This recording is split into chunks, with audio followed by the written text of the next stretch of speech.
కాసేపట్లో YSRTP chief Sharmila అందుబాటులో ఉన్న పార్టీ నేతలతో అత్యవసరంగా భేటీ కానున్నారు. వైఎస్ఆర్టీపీని కాంగ్రెస్ లో విలీనంపై నేతలతో చర్చించే అవకాశం ఉంది.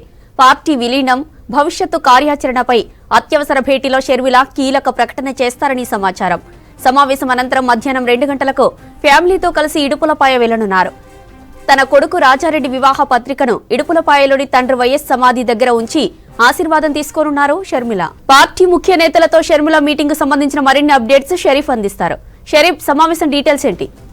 తెలంగాణ పార్టీ అధినేత్రి షర్మిల తన పార్టీ కార్యాలయంతో అందుబాటులో ఉన్న ముఖ్య నేతలతో అత్యవసర సమావేశాన్ని ఏర్పాటు చేయడం జరిగింది. ఈ సమావేశంలో ఎవరెవరు పాల్గొనున్నారు, ఎంతమంది ముఖ్య నేతలు హాజరవుతారనేటువంటి విషయాలపైన మాత్రం ఆ పార్టీ గోప్యత పాటిస్తుందని చెప్పాలి. ఇప్పటికే మీడియాకు కూడా వాళ్ళు చెప్పడం జరిగింది. మీడియాకు అనుమతి లేదు, లోపల కేవలం ఎంతమంది అటెండ్ అయ్యారనేటువంటి విషయాలపైన కొన్ని వీడియోస్ మాత్రమే మేమే సర్క్యులేట్ చేస్తాం, ఎవరు కూడా లోపలికి రావద్దు అనేటువంటి విషయాలను ఇప్పటికే ఆ పార్టీ స్పష్టంగా చెప్పింది. ఎప్పుడైతే తెలంగాణ అసెంబ్లీ ఎన్నికల కంటే ముందే చర్చ జరిగింది, అంటే కాంగ్రెస్ పార్టీలో తెలంగాణ పార్టీని వైఎస్ షర్మిల విలీనం చేయబోతున్నారనేటువంటి చర్చ జరిగింది. కానీ అందులో పోటీలో ఉండట్లేదు అనేటువంటి విషయాన్ని చెప్పింది. ఆ తర్వాత చాలా రాజకీయ వర్గాల్లో కూడా చర్చ జరిగింది.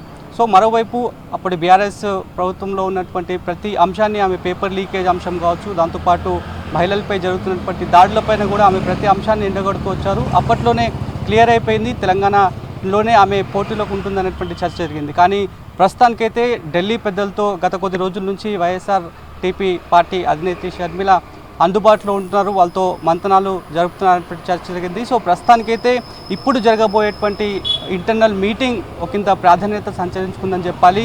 పార్టీ విలీనం పైన ఒక స్పష్టత వచ్చే అవకాశం ఉన్నట్టుగా కూడా ప్రస్తుతానికైతే రాజకీయ వర్గాల్లో చర్చ జరుగుతుంది. ఆ పార్టీ వర్గాలు కూడా అదే చెప్తున్నాయి. మరి భవిష్యత్తు కార్యాచరణ ఏముండబోతుంది అంటే తెలంగాణ రాజకీయాల్లో కీ రోల్గా ఉండబోతున్నారా వచ్చేటువంటి తాజా పరిస్థితుల్లో, లేదంటే ఏపీ పైన తెలంగాణ అయితే ఏపీ పైనే ఎక్కువ శాతం ఫోకస్ పెట్టనున్నారనేటువంటి విషయాలపైన కూడా చర్చ జరుగుతుంది. కాబట్టి మరోవైపు వైఎస్ఆర్ పార్టీకి సంబంధించినటువంటి దాని ప్రకారం చూసుకుంటే కనుక ఏపీలో జరగబోయే ఎన్నికల్లోనే కాంగ్రెస్ అధిష్టానం దృష్టి పెట్టినట్టుగా కూడా తెలుస్తోంది.